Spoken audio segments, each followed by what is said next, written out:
Okay, so now, dito naman tayo. So actually, may nasolve na akong triangular na section ng beam, pero medyo iba lang kasi siya. Ganito yung hitsura niya ata. Ay, wait lang. Ayan, ganyan. Nasa bandang vertex yung yung area, yung tension bars natin. Pero ito, ang sabi kasi, an inverted triangular beam, yan inverted. Pag inverted, yan matik yan na vertex yung pointing downward. So with a base of 300 millimeters and the height of 350, okay, total height daw, is reinforced with 325 mm diameter bars to resist negative moment. Paano ba pag sinabing negative moment? Di ba pag negative moment, yun yung paganyan? Dito yung compression, ito yung tension. So ito yung na-compress na part. So ito yung tension. So kaya, nandyan yung bakal sa tension na part. So the compressive strength of the beam is 25 megapascals, and the yield strength of the steel is 350 megapascals. We're asked to determine the ultimate capacity of the given beam. So ganun, binigay ka na ng area, binigyan ka na ng area ng bakal. So kukompute mo na lang dyan ay yung um, moment capacity. So kaya, yan. Kaya, this problem is an investigative or minsan tawag din natin doon ay analysis. Mas binigay na yung area ng bakal, pinapampit ka ng moment. So, ayun. So, again, dito banda yung compression. So, edi madali siya, no? So, ito lang yung magbe-break dyan. Yan. So, alam naman na natin kung anong ginagawa dito. Diba? So, ito na yung from compression, ah, hindi prime. From compression, papunta sa centroid ng reinforcement. Yun yung D. And yung D prime ay same na lang din sa nauna. Na ano lang naman to. Parang height. DI height. Minus concrete cover. Then minus diameter ng ties. Then minus kalahati ng diameter ng bakal. Ayan, so rekta na natin yan. So that will be height ay, ano yun? Total height niyan? 350. Minus concrete cover 40. Minus diameter ng ties 10. Minus kalahati ng diameter ng bakal ay 25/2. So that is 287.5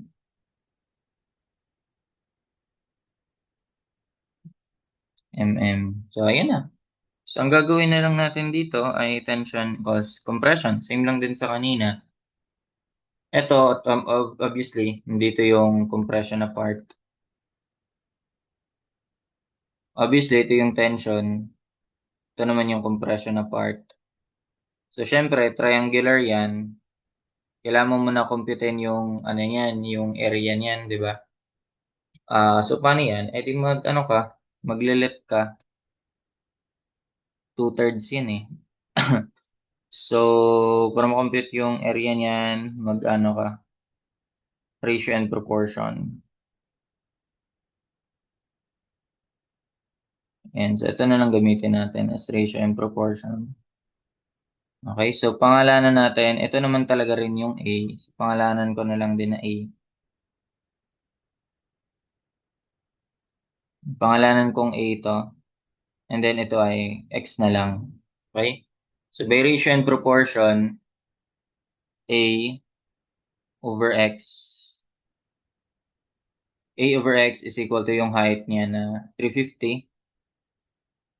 Ratio and proportion lang. A over X is equal to 350 over kalahati ng 300. Diba? 350 kalahati ng 300 ay 150. So therefore, may value tayo ng A na naka in terms of X. Ilan yan? 350 divided by 150. 7/3. O nga naman, kasi cancel mo to 0, 0. 35 divided by 5. I 7, then 15 divided by 5 I 3. So, 7/3 ng x. So, yun yung A natin. So, ganun, pwede na yan. Compression equals tension. Oh, alam na yun, compression equals tension. Ang compression, 0.85 F prime of C pa rin. Pero ito ay area ng concrete na. Di na natin ito ma-AB, pang rectangular lang yon. So that is equal to AS Fy. Assume steel yields. Okay. Assume steel yields or ang Fs is greater than Fy. Ganun. So, ano na? Yung area ng concrete. Okay? So, lagyan na natin 0.85. Ang F prime C, lagyan na natin value, 25. Area ng concrete. Ano naman to? Area ng triangle, 1/2. Base niyan ay 2x. Base ay 2x. Ang height ay a. Okay? And then equal to as. Tatlong pi over 4. Tatlong pi over 4 na diameter. 25 squared.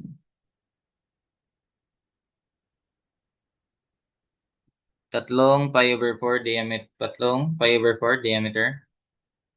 Squared, 25 yun. Tapos Fy na. 350. Assuming still yields yan ha. Check muna natin yan eh.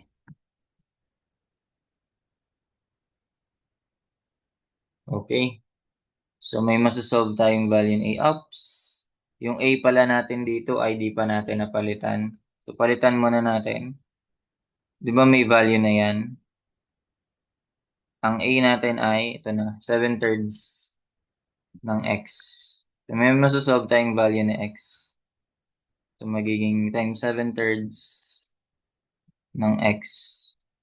So ibig sabihin, cancel na rin pala to, no? So x squared na yan, no? Sige, so gawin natin 0.85 F prime of C, area ng bakal, 1/2 times 2x, diba? So, 1/2 2x, 7/3 x squared na lang yan. 7/3 x squared is equal to, yan, 3 times pi over 4 times diameter na 25, square mo yon times 350. Okay. So, that will give us an x. X pala yung nakuha natin dun. So, yung kailangan natin yung A eh. Laka. So, dapat pala yung A pinalitan ko. Pero okay lang. Nasolve ko sa X. That is 101.956. And then, pero si A talaga yung kailangan natin. So, that is just 7/3 ng X.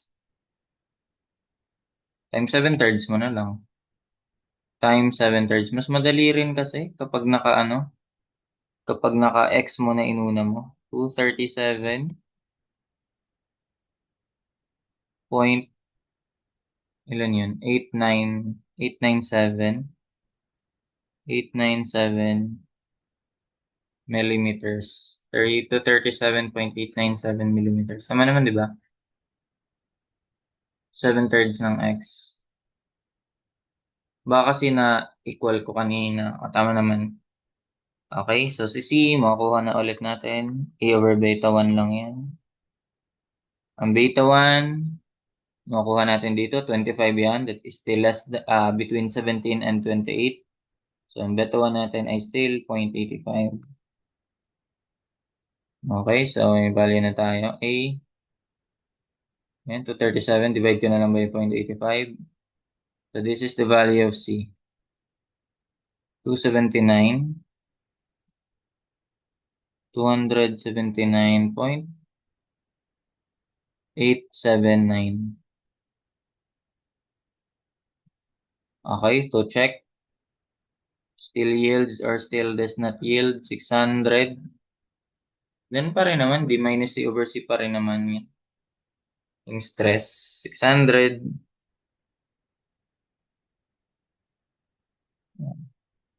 D minus C over C kasi, yeah, D minus C lang din naman yan. Di naman magbabago kahit rectangular yan. 600 ay kahit triangular yan. D minus C over C. So that will give us 600 times D minus C over C. May bago na tayong value ng D, di ba? Ang D natin ay 287.5 na. 287.5. Ang C ay still 279.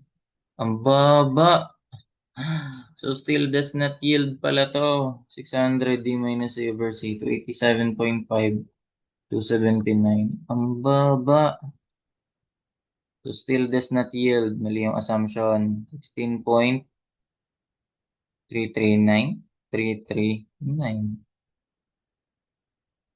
16.339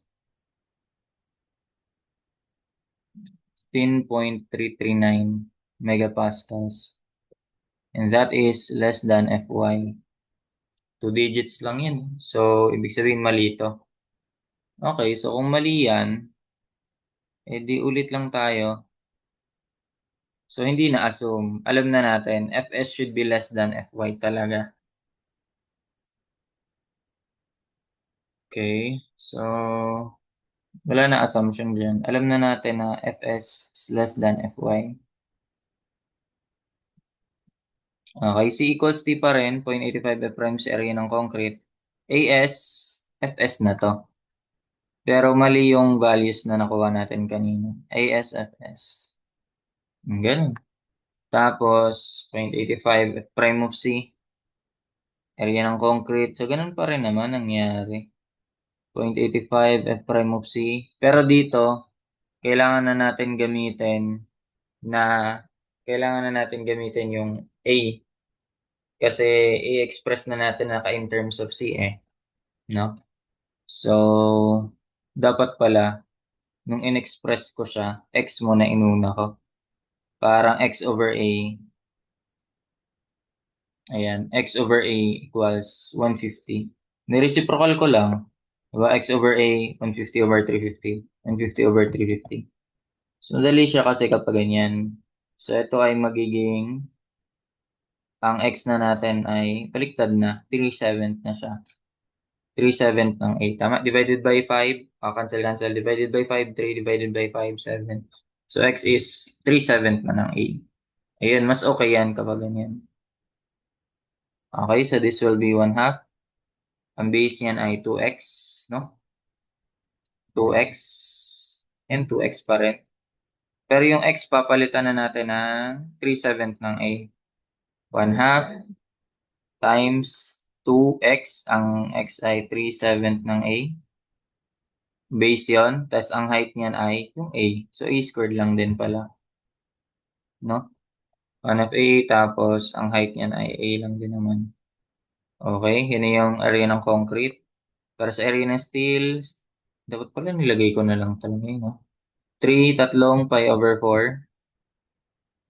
Tatlong pi over 4 times diameter na 25 squared. And then yung Fs, yun na yung formula na 600 times D minus C over C. Okay, since ito naka-A pa to, papalitan natin yan. Gagawin natin yung naka-C. Kaya ang una nating makukuha kapag nakaganito ay si C. Okay, ang A ay beta 1C yun. So, yun lang naman papalitan, beta 1C. Okay, so kaya na ba yan? Kaya na yan. 0.85 F prime of C. Ito ba yung 25?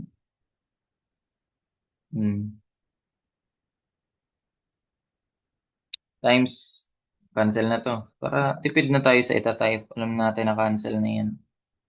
2.5 times 2. 0.85 F prime of C times 3/7. Oh, ba't naging 7/7 yan? 0.85 F prime of C times 3/7 ng beta. Ang beta ay 0.85. Ang C ay lagay natin sa C. C squared. Okay? That is equal to 3 times pi over 4 times diameter na 25 squared times 600 times D minus C over C. D minus C over C. And then, syempre, nag-store, shifts, nagsisolve ako sa C. So, kailangan ko siyang pangalanan other than X yun eh. Okay, so dito 87.5 ang C-solve natin. Yun, 214. Kasi lang naman lalabas din dyan na value. Though, naka-square to, no? Actually, magiging cubic nga eh. Pero, yan lang yung mapapalabas kasi natin na ano, realistic na value. 214.256. 214.256. Tama? mm. Okay, daw kukunin mo rin sa A para makuha mo yung ano niyan. That is beta 1C lang naman. 0.85 times C. 214. And 182.117. 182.117 millimeters. Oh, check mo pa rin ba to? Yung Fs niya? Oh, obviously, less than ano na yan? Less than Fy na yan. Yun na yung ano natin dyan eh. Pwede mo naman i-check. Di ka naniniwala. 600. Pero kasi kailangan din natin gamitin yun. 600 D minus C over C. Okay, 287.5, 214 yung C. So, ayan yan. 205 megapascals. 205 point, ilan yun? 113. 205.113 megapascals. And that is obviously less than Fy na. So, tama na yung ano natin, yun, no? Fs greater less than Fy. So, nagtugma na sila. Check. So, ayun na. So, pwede na natin i-compute. Wait lang. Pag less than Fy, automatic na yan na compression controlled yan. Kaya ang fig gagamitin natin ay 0.65. Okay? So, para makompute na natin yung PMN, yung hinahanap, di ba? Nominal capacity. Capacity. Strength. So, ano ba hinahanap? Ultimate capacity. So, yun na yun, PMN. So, ang P natin, pwede naman tayo mag-moment saan? Pwede dito, pwede dito. So, maganda mag-moment. Pares lang naman yan, magiging D minus. Ato, hindi na magiging A over 2. Kundi, since triangle na siya, no, may iba na yan. Hindi na yan A over 2. So, this one will be 2/3 na, no? 2/3 ng A. Kasi ito ang 1/3 ng A. So, that will be 2/3 ng A. So, 1/3 to. So, that will be D minus 2/3 ng A. Yun na yung moment arm. So, saan yan gagamitin natin? Anong gagawin natin dito pala? I mean, so, D minus 2/3 ng A. Pwede ito, ASFY, pili ka na lang, given naman na lahat eh. Ano, C equals T, oh. Ano gusto madali dyan? Parang mas madali ito. ASFS na lang. So, P, ASFS, tapos D, minus, ang sabi ko kanina, 2/3 na siya ng A. So, again, times 10 to the negative 6 na lang din natin. So, ayan na, meron na tayong P, M, N. Ang P ay 0.65, as mentioned, for compression controlled, 0.65. AS, meron na tayo. FS, oops. Kailangan ko pala i-store yun sa S, sa F. Yan, 205. And 113, okay na. 0.65 times, ulit-ulit ko tuloy tina-type to. 3 pi over 4 times diameter squared, okay. AS yun. FS, sa F. Tapos D, minus 2/3 ng A. Okay, times 1 times 10 to the negative 6. Tama na ba? 205, 27.5 to 30. Ayun lang. Hindi ko pala na-store. Buti na lang. So, 0.85 times C na lang yan. Okay, okay lang naman yun eh. Again, 205 yung Fs o D, tapos ang A, 182.117. So, tama. 32, ang baba. 32.609. Yun lang yung capacity niya. 32.609 kilonewton meter. Ayan na. Kaya ba to dun sa ano? Ang program ko kasi ay applicable kapag nandito yung AS. Hindi dito. No?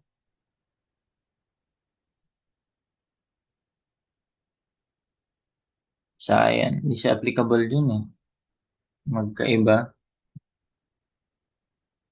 Baliktad. Kaya yun. Yan na yun. That's it for this problem.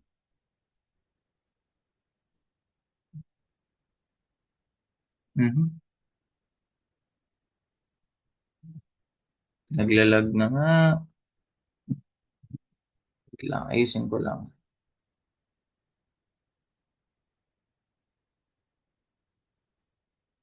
Ayun na.